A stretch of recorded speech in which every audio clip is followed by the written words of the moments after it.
अति जलद व अचूक बातम्यांसाठी पाहत रहा महामीडिया 24 सदैव तत्पर। शिरोली गावात घडलेल्या निषेधार्ह घटनेनंतर प्रशासन, पोलीस आणि ग्रामस्थांनी एकत्र येत परिस्थिती नियंत्रणात आणण्यास ठोस निर्णय घेतला आहे। गावातील शांतता आणि सामाजिक ऐक्य अबाधित राखण्यासाठी सर्वांनी संयम बाळगावा असे आवाहन खासदार धैर्यशील माने यांनी आज केले। घटनेनंतर तात्काळ पोलीस प्रशासनाने कारवाई करत दोन्ही आरोपींना अटक केली असून प्रकरणाचा सखोल चौकशीसाठी राज्यस्तरीय विशेष तपास पथक SIT नेमण्यात आली आहे। जिल्ह्याचे पोलीस प्रमुख तसेच स्थानिक पोलीस अधिकारी घटनास्थळी परिस्थितीवर सतत लक्ष ठेवून आहेत। याशिवाय ग्रामपंचायतीने संबंधित आरोपींचे वीज व पाणी कनेक्शन तोडत कठोर भूमिका घेतली आहे।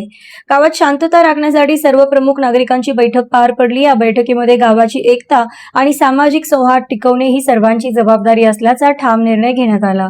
चुकीच्या घटकांना कोणत्याही परिस्थितीत पाठबळ देऊ नये तसेच अफवांवर विश्वास ठेवू नये असे आवाहनही यावेळी करण्यात आले।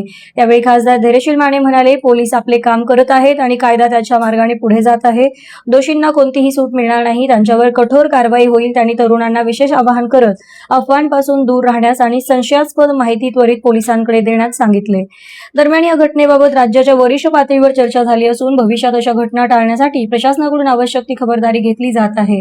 गावकऱ्यांच्या सहकार्यामुळे परिस्थिती नियंत्रणात आली असून पुढील काळातही प्रशासनाला सहकार्य करण्याचं आवाहन करण्यात आलं आहे।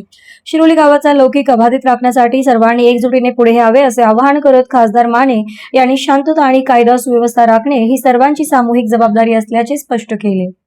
तर मग चला सबस्क्राइब करायला विसरू नका महामीडिया 24 न्यूज चॅनलला। महामीडिया 24 सदैव तत्पर।